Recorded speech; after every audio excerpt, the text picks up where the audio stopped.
The child in her, that little girl, I loved that about her. I recall going up to Meacham once when she was in a performance there with Dancing Sky. And many of us were kind of taking turns going up and spending a night with her. It was in the middle of winter, freezing cold, around Christmas time, I think. When we get to the farmhouse where she was staying, you could see the snow, and it was all crisp and white and clean. So what do? Snow angels, of course.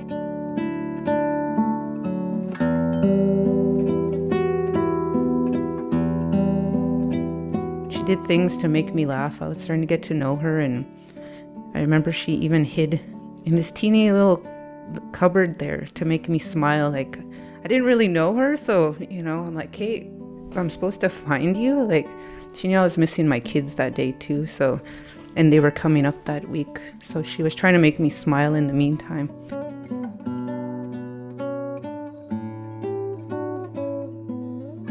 So she came out of there and she's like, I'm gonna have my coffee here. Yeah, I'm doing coffee here. So she sat there and we had our coffee together, and, you know, from then on I knew, like, this woman she's amazing. She's funny, and so I knew we were gonna have a good friendship. She was really kind of a community mom to me.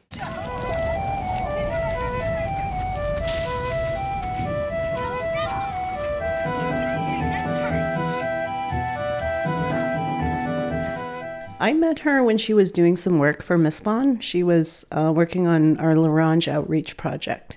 Our last trip to Cumberland House, on our way back, she was driving, I was in the passenger seat. You know, she was just waving at everybody going past. And I asked her what she was doing, and she said, I'm just seeing who's gonna wave back. So I started doing it too with her. And we would just be waving like crazy at everybody. And she joked that we should take it on the road and make it a performing arts kind of thing, and we could write a grant for it. And she even came up with a curatorial statement. She was amazing at being, but in being, she was art. I mean, isn't that an amazing thing? By being Michele was art. So, you're going to do this. You're going to go. You're going to go like this. Show me your move again. Show me your move again. Is that it? Yeah. So you're going to go. Boom, boom, boom, boom, boom, boom, boom, boom. Come into a line. Boom, boom, boom. No, Michele Sereda. Michele? Yeah. Yes. Sure. The optimism that she had was amazing, you know, and positive.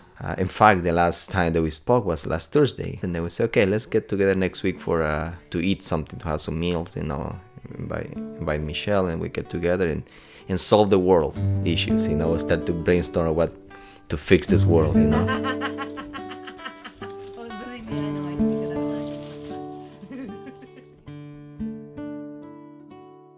You know, we used to get together and cook and dream, you know, just like, because she was a big dreamer, you know, and so we used to sit down and dream, and, you know, and never afraid, you know, she was never afraid of doing things, or, I mean, she always believed in what she wanted to do, and that's one of the great things too as an artist, because we always afraid of what people are gonna think about this, how the audience is gonna reply. She didn't, I don't care, I wanna do it, and I know why, and she wasn't afraid of that.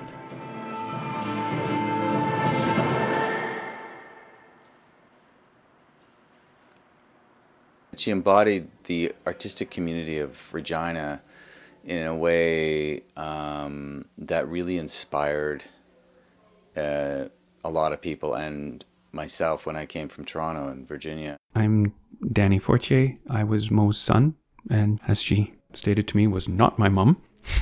She was sort of the wonderfully rebellious sister. This was a ritual for us that's gone back 20 years of every Christmas. She, being Ukrainian, would, at Christmas, you don't eat meat. But of course, my dad was French, and Michi, I'm French. I eat meat. So she would make a meatless dish, and oftentimes it would be, they would compromise and do lobster. But eventually she would also make tourtière. We'd all sit around and have this absolutely amazing meal. We light up the candelabra with these candles that hang down over the table. And and she had said they were dripless candles. And so we lit them, and they were probably the exact opposite of dripless. And so we're eating, and my daughter's sitting there, and she's like, something's burning my head. And she looked up, and all the candles were dripping down onto the table. And so we had to go up and blow them all out.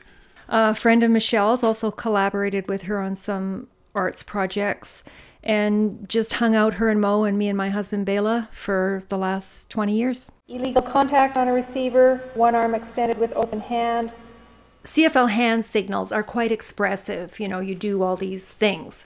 So I had this idea that they would make a very interesting, you know, workable kind of, well, not quite Tai Chi, but some kind of dance performance thing. And so she was interested, and she was, I'm no doubt, trying to please Mo, or thought it might delight him. So we got together with the local CFL referee, head ref guy, and spent time in studio with him 3 or 4 times.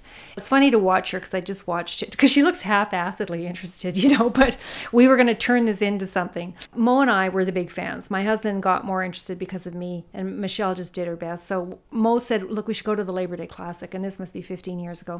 Really all the way to the game, she's go Riders, and you know, and in the stand she's cheering at every stupid touchdown, which, you know, is not good, you know. So, and she's yapping so much, you know, because you can't shut her up. And so in the end she's a liability, and I could just, Mo and I exchanged glances like, we are not doing this again. She talks too much. You can't, you know.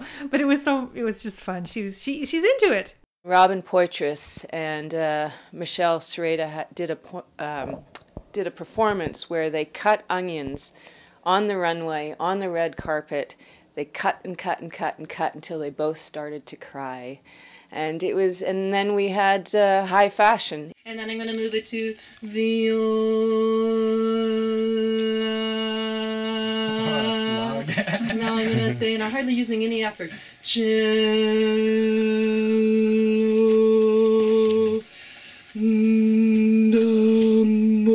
Sounds like a spirit trying to get at me. That's one note that I'm moving through my system. I know, but that's it. That's the vibration. They can call like when he moves. Whenever I would see her, there would be laughs. She would be, I don't remember what we laughed about. So I could use different, I mean... Yeah, exactly. If it changes, it changes. Okay. It's no problem. Yeah, I wish I would have got that on camera. Yeah, I could feel it just like, what's happening? You could hear her laugh from 2 blocks away. At every event, you knew she was there. I remember her crazy laugh. Sure, she had a great, wonderful laugh. Well, her laugh was contagious. I don't even know what she'd be laughing about, and I'd have to laugh. I think that's what was the most beautiful thing about her. No matter what anyone's going through, what she's going through, she always had that amazing laugh that took up the whole entire room. I could still hear her laugh. It's that type of laugh that when you hear it, it makes you want to laugh, you know, and just share in that moment with her. And it's something that I'll remember about her forever, definitely. And Michelle always picked him up and always carried him around to his different spots, and he was like a 50-pound dog. At that moment, I knew I wanted to be friends with this woman because she had the biggest heart of anyone I'd ever met. So she asked us all to stand up, and she started wildly pushing all of our chairs and tables to the side and asked us to become chairs ourselves, and nobody quite knew how to respond to that.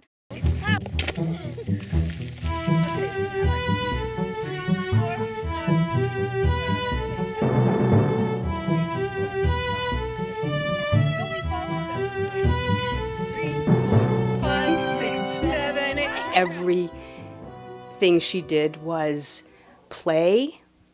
I can only speak from being there the first day she would work with a bunch of kids, and she would just burst in like with that energy that she has and that laugh, and would just be very exaggerated. And go faster! Go faster! And everything. And I would watch the kids sort of be uncomfortable, like they weren't quite sure how to handle that, and would look at each other and kind of giggle and have this look like, what's going on here?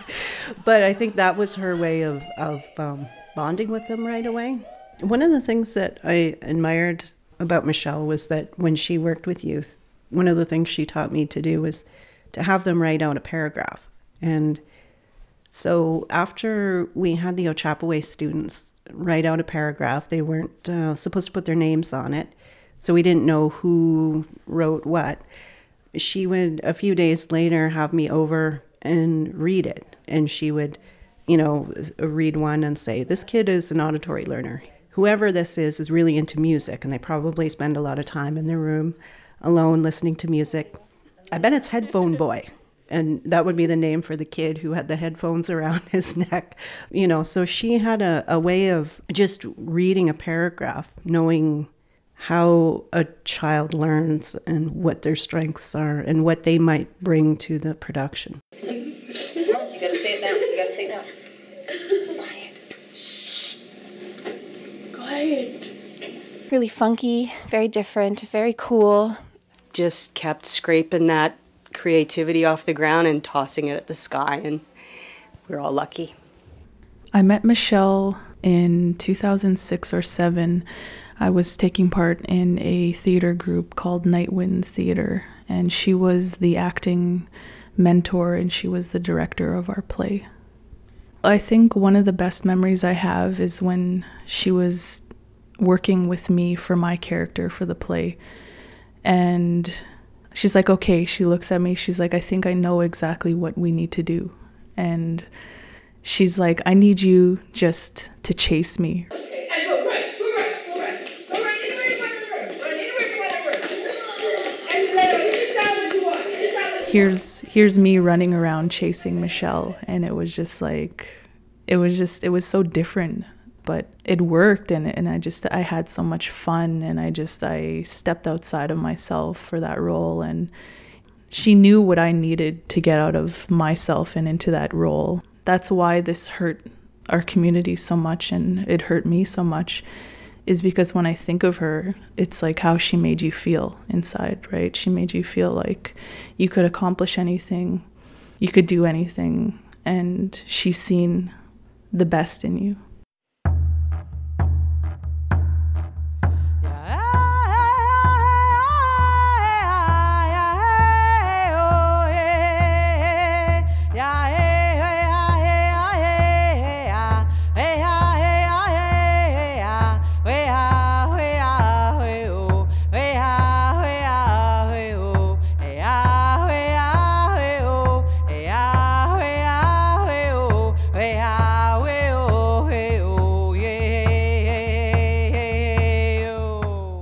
My hair has always been my strength, and so I grow it and trim it when I can, but, you know, I take pride in my hair, and my mom always, you know, told me that's my power, and so I've cut my hair a few times in my life, in mourning, and not only mourning deaths, but mourning loss and of all kinds. So last time I actually met Michele, I had short hair because I was in a mourning process, so I've grown my hair like quite long since then.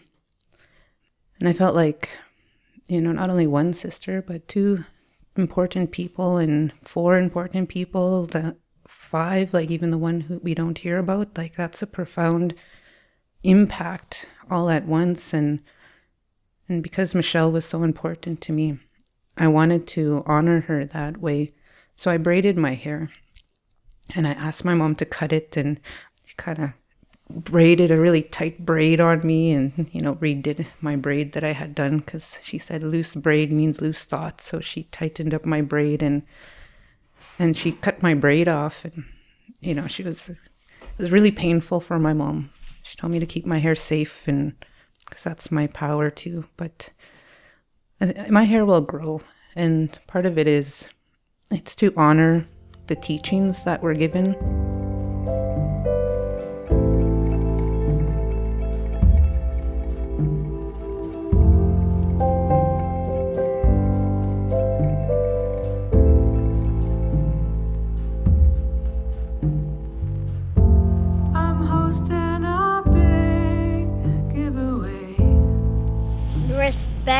the other ones that comes from Sandy Bay or from anywhere, wherever they're from, respect from them. Like respecting you and Anne.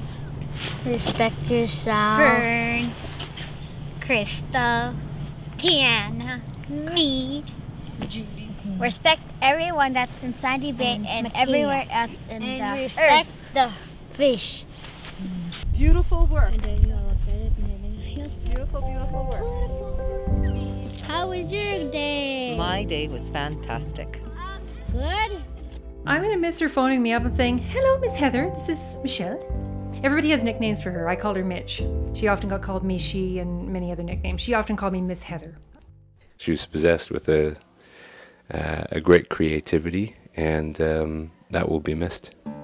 There's so much that I feel is lost, not just, her and, her friendship, but her house was sort of a base for artists, visiting artists, and that's where I used to see a lot of our friends. So she seemed to have like a way of bringing people together, and what's beautiful about Michele is she doesn't only love you, she loves everyone in your life who's important to you.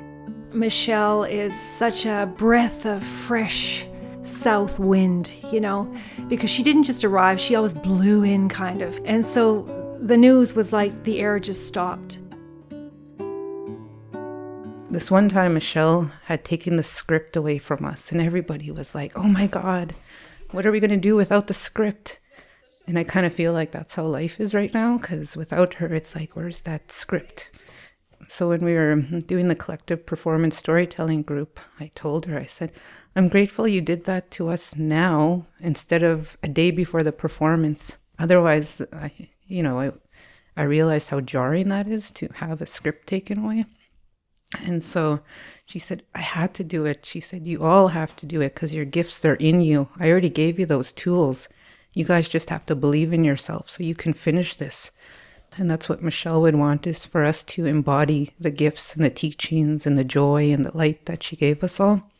And not to forget that she gave it to us already. It's just up to us to go back to what she's taught us. And so she was very important in that way, not only to me, but to the world. Like, I feel like we lost a light that day, but I feel like it shines from heaven because her light will never go away.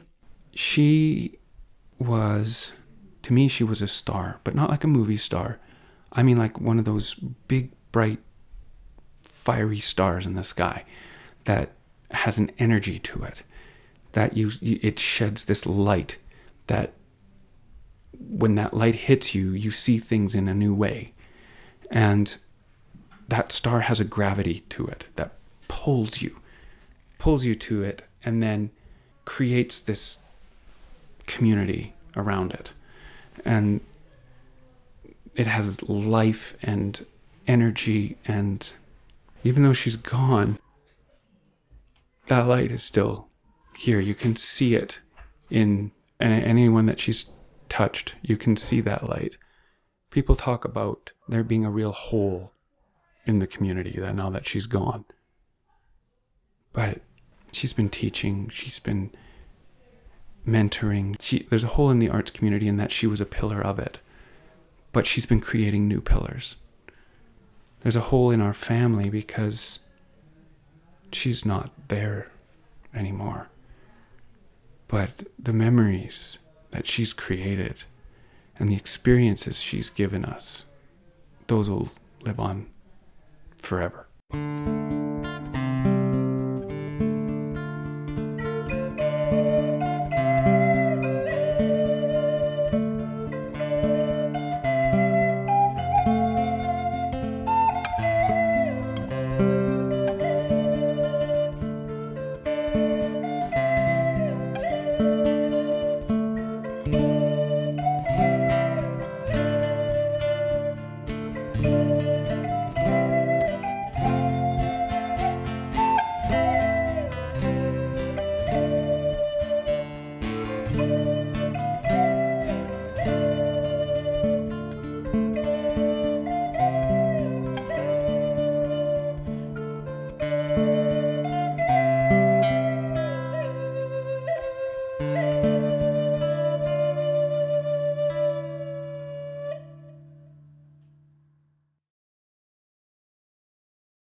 Somebody from here, somebody come here. Do you know the way, or is it new?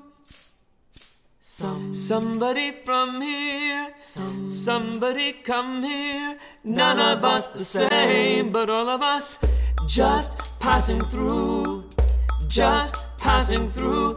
Oh, passing through, just passing through, just passing through. Oh, passing through, passing through, just passing through, just passing through. Oh, passing through, passing through, just passing through, just passing through. Oh.